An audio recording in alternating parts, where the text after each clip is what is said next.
PT Sritex yang ada di Sukoharjo, Jawa Tengah yang akan bangkrut. Padahal dulu all in, sekarang malah dibiarin.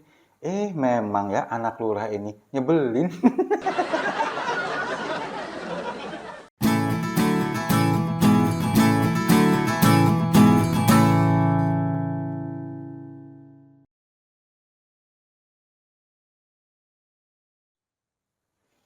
Salam damai untuk Indonesia, berjumpa lagi bersama saya, Papa Dimas. Info kali ini datangnya dari PT Sritex yang ada di Sukoharjo, Jawa Tengah yang akan bangkrut. Padahal dulu all in, sekarang malah dibiarin. Memang ya anak lurah ini nyebelin. Jadi PT Sritex Solo atau tepatnya di Sukoharjo, tapi kan mending lebih seringnya kita tahu bahwa ada posisinya ada di Solo. Ini adalah pabrik tekstil yang memang cukup legend di Indonesia. PT Sritex Solo ini sebetulnya namanya adalah PT Sri Rejeki Isman Tbk yang memang terkenal dengan produk-produk tekstilnya yang berkualitas. Bahkan kalau kita tahu mereka ini punya produk yang namanya seragam militer, kemudian rompi anti peluru, dan kemudian beberapa tekstil-tekstil untuk rumah tangga. Ini kan memang cukup berkualitas. Bahkan mereka sempat menerima orderan dari NATO, PBB, untuk seragam militer mereka. Ini kan berarti luar biasa. Tapi sekarang kondisinya PT Sritex ini lagi kolaps karena mereka ini dililit hutang yang begitu besar. Kalau kita melihat di tahun 2023 kemarin, di akhir tahun kemarin, itu hutang mereka itu mencapai 1,5 miliar dolar US. Sementara, ini kalau dirupiahkan, itu sekitar 23 triliun rupiah hutang mereka. Sementara asetnya itu hanya 10, sekian triliun rupiah. Bayangkan, apa yang menyebabkan PT Sritex ini kemudian terlilit hutang yang begitu besar, begitu banyak? Karena masalah COVID kemarin, karena memang industri tekstil di seluruh dunia itu pada kolaps, karena memang mereka penjualan juga sangat seret, karena daya beli masyarakat menurun, karena memang terdampak lah pokoknya dengan COVID-19 kemarin. Nah, sekarang lebih diperparah lagi dengan nilai tukar rupiah yang setiap hari terus semakin melemah terhadap dolar Amerika Serikat.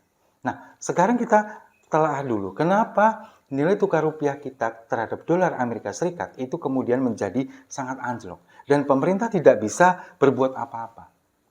Sebetulnya nilai tukar rupiah kita kepada dolar Amerika Serikat itu sangat anjlok itu karena memang impor yang ugal-ugalan yang dilakukan oleh pemerintah kita ketika menjelang dan pada saat pemilu 2024 yang lalu. Terutama impor beras yang dilakukan oleh pemerintah kita untuk memenuhi stok beras yang kemudian dibagikan sebagai bantuan sosial ketika menjelang pemilu kemarin. Itu yang terjadi. Tapi itu kan kemudian diingkari oleh pemerintah kita. Enggak kok, ini bansos enggak ada hubungannya dengan pemilu. Pret. Buktinya, MK di sidangnya itu mengakui bahwa terjadi memang ini adalah pembagian bansos. Dissenting opinion dari Hakim MK mengatakan bahwa bantuan sosial ini kemudian berpengaruh terhadap suara pemilih di pemilu 2024. Nah, itu yang kemudian impor jor-joran yang dilakukan oleh pemerintah kita itu menyebabkan nilai tukar rupiah kita melemah. Nah, dengan nilai tukar rupiah kita yang melemah, otomatis hutang yang dipegang oleh PT Sritex ini kan bukan hanya dalam bentuk barang, tapi juga dalam bentuk komitmen, kemudian dalam bentuk jasa dan sebagainya, itu otomatis mengikuti nilai rupiah. Bayangkan, nilai tukar dolarnya yang semakin melemah, nilainya semakin tinggi, otomatis hutang mereka juga akan semakin bengkak. Meskipun sekarang PT Sritex ini sudah melakukan perjanjian kerjasama dengan kreditur, dengan pemberi hutang, bahwa akan meminta kompensasi dan sebagainya, tapi meskipun itu terjadi, relaksasi itu terjadi, belum tentu juga masa depan PT Sritex ini kemudian akan baik-baik saja untuk kedepannya. Nah, kenapa saya membahas PT Sritex ini? Kita ingat dulu di pemilu 2024, PT Sritex ini baik jajaran direksi, kemudian juga seluruh karyawannya ini all in mendukung Prabowo Gibran. Mungkin ya, mungkin karena memang posisi dari PT Sritek ini ada di Jawa Tengah, di Sukoharjo. Kemudian pada waktu itu Gibran dan istrinya itu sempat kampanye di pabrik ini, pabrik tekstil terbesar ini. Kemudian mereka berkomitmen untuk mendukung Prabowo Gibran dengan harapan bahwa ada perbaikan ke depannya, terutama masalah pembatasan impor dari pemerintah Indonesia. Kemudian mereka bagaimana komoditas tekstil ini kemudian bisa berdaya saing di dunia, kemudian juga di Indonesia. Itu harapan dari jajaran direksi PT Sritex. Mereka benar-benar all in mendukung Prabowo Gibran. Tapi sekarang kenyataannya ketika kemudian Prabowo Gibran sudah dinyatakan sebagai pemenang pemilu dan akan dilantik nanti bulan Oktober, kenyataannya sekarang ya mungkin karena mereka belum menjabat, mungkin belum dilantik. Tapi sampai detik ini tidak ada perubahan yang signifikan. Mereka seolah ditinggalkan PT Sritek ini. Bahkan Gibran seolah-olah nggak peduli dengan PT Sritek ini. Ketika mereka kemudian sudah berkomitmen untuk memberikan suara mereka, satu pabrik loh. Bahkan itu berapa ribu karyawan itu yang ada di sana. Satu pabrik mereka all in untuk mendukung Prabowo Gibran. Tapi kenyataannya sekarang seperti ini. Padahal dengan kata lain, dengan mendukung Prabowo Gibran, mereka ini adalah mendukung keberlanjutan dari pemerintah Presiden Jokowi. Sementara bapaknya Gibran itu sekarang sudah tidak bisa berkutik lagi. Pemerintah dari Presiden Jokowi sekarang tidak bisa merubah bagaimana caranya untuk rupiah ini bisa menguat lagi. Karena memang sudah hancur-hancuran karena impor yang terlalu ugal-ugalan. Nah, itulah yang kemudian membuat PT Sritek sekarang sepertinya mereka akan benar-benar bangkrut. Apalagi sekarang, kemarin saya membaca berita, Pak Luhut, Lord Luhut, kemudian memberikan statement bahwa perusahaan tekstil Cina akan membuat pabrik di Kertajati, Jawa Barat. Bayangkan coba, di saat PT Sritek di Sukoharjo, Jawa Tengah ini akan bangkrut, pemerintah membuka investasi kepada industri tekstil kita dengan membuka peluang pabrik tekstil di Cina untuk membuka pabriknya di Kertajati, Jawa Barat. Di sisi lain, ini adalah kabar gembira, kabar positif, kabar baik bagi kita, terutama di wilayah Kertajati, Jawa Barat. Karena apa? Karena mereka akan menyerap bahkan sampai puluhan ribu karyawan, buruh pabrik yang akan diperkerjakan di sana, mulai dari level buruh kemudian sampai level ke atasnya. Nah, yang menjadi permasalahannya sekarang, PT Sritex kalau misalkan benar-benar tutup, benar-benar kolaps dan bangkrut, apa yang terjadi dengan karyawannya, dengan buruh pabriknya? Lalu apa tindakan pemerintah untuk menyelamatkan para buruh ini yang sudah bekerja katakanlah puluhan tahun, atau mungkin juga ada yang belasan tahun, atau juga yang baru tahunan? Coba bayangkan. Apakah mereka ini kemudian bisa diakomodir ke perusahaan tekstil baru yang kemudian akan diinvestasikan oleh Cina di Kertajati? Saya rasa nggak mungkin, karena jarak antara Kertajati dengan Solo ini juga sangat jauh. Kecuali kalau misalkan mungkin perusahaan Cina ini membuka pabrik tekstil di Sukoharjo atau di Solo demi untuk mengakomodir karyawan atau buruh pabrik dari PT Sritek yang akan bangkrut ini. Itu masih bisa masuk akal, masih sangat bagus. Tapi ketika kemudian perusahaan tekstil dari Cina membuka pabrik di Kertajati, Jawa Barat, sementara pabrik tekstil Sritex di Sukoharjo tutup, sekarang mereka pasti pabrik tekstil milik Cina yang akan dibuka di Kertajati, Jawa Barat ini pastinya akan menyerap tenaga kerja atau buruh pabrik, mulai dari buruh pabrik sampai level atasnya. Itu sebagian besar adalah warga sekitar situ. Sementara yang sebagian kecil lagi kemungkinan adalah tenaga ahli yang dibawa dari Cina. Nah, sudah tidak ada lagi kesempatan buat mantan karyawan Sritex yang nantinya bila Sritex ini benar-benar bangkrut. Nah, ini loh yang dibilang keberlanjutan ini seperti ini.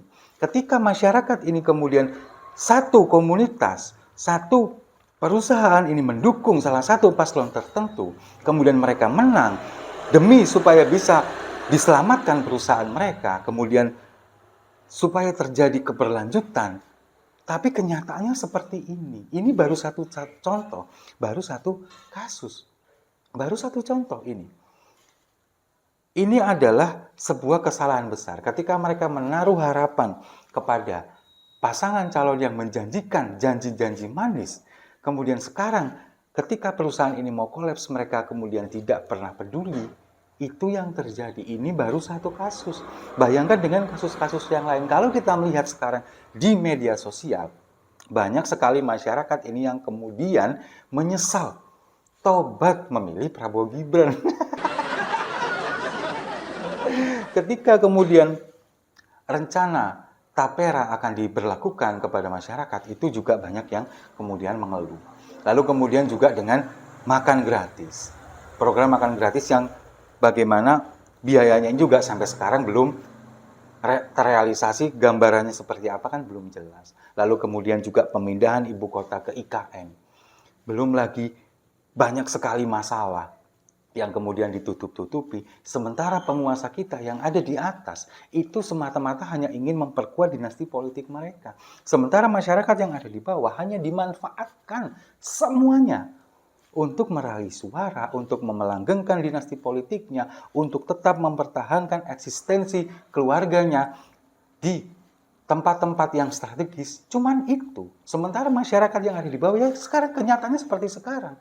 Bahkan pabrik tekstil sebesar PT Sritex itu juga sudah loyal kepada Prabowo Gibran, kemudian juga sudah berkomitmen untuk memenangkan dengan harapan mereka bisa terselamatkan, perusahaannya bisa dibantu dengan kebijakan dari pemerintah di periode berikutnya. Tapi pada kenyataannya juga seperti ini, dan Gibran yang sebagai seorang anak presiden juga tidak bisa berbuat apa-apa sekarang. Sekali lagi benar-benar masyarakat yang ada di level bawah cuma dimanfaatkan suaranya untuk melanggengkan dinasti politik mereka. Dan itu yang terjadi di negara kita. Jadi, kalau misalkan kalian komunitas Padre Gembung 58% itu sekarang menyesal, ya saya nggak akan kaget. Ini belum menjabat loh, belum menjabat. Tapi apakah kemungkinan nanti misalkan ketika mereka sudah menjabat semuanya bisa berubah sesuai dengan harapan kalian? Belum tentu juga.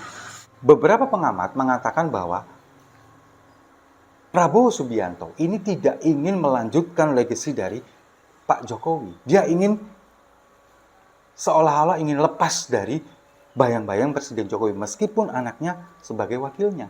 Bisa jadi ini kan sudah terlihat mulai dari sekarang, mulai dari di pilkada ini. Banyak sekali kemungkinan Pak Jokowi akan menaruh orang-orangnya di tempat-tempat yang strategis, tapi kemudian dari Gerindra sendiri, dari Prabowo Subianto seolah-olah enggan. Lalu kemudian juga bagaimana komitmen dari Prabowo Subianto yang mengatakan bahwa belum tentu mau pindah ke IKN. Itu kan seolah-olah menggambarkan bahwa ini legasinya tidak akan diteruskan, akan dipisah. Itulah yang terjadi, dan kalau misalkan ini benar-benar terjadi, ya kita tinggal lihat saja bagaimana negara ini ke depan. Dan untuk nasib dari karyawan atau buruh pabrik PT Sritex yang ada di Sukoharjo, Jawa Tengah ini kita juga belum tahu. Apakah mereka ini kemudian nanti di PHK, dirumahkan, kemudian kehilangan pekerjaan mereka? Ya kita tidak mengharapkan itu. Kita tetap mengharapkan kepada pemerintah, terutama untuk menyelamatkan ribuan karyawan, bukan hanya di Sritex saja, di seluruh Indonesia. Apalagi sekarang terjadi banyak sekali gelombang PHK. Itu yang terjadi. Kita ingin ini semuanya diselamatkan. Karena masyarakat ini hanya mengandalkan gaji mereka dari sana. Mereka hanya ingin bekerja supaya bisa menghidupi keluarganya. Dan kita sebagai masyarakat hanya bisa berharap, hanya bisa berdoa, dan menyaksikan para elit-elit politik kita bermain bagaimana mereka ini ingin melanggengkan kekuasaan mereka. Ya sudah, kita lihat saja sambil minum kopi tentunya. Setuju ya?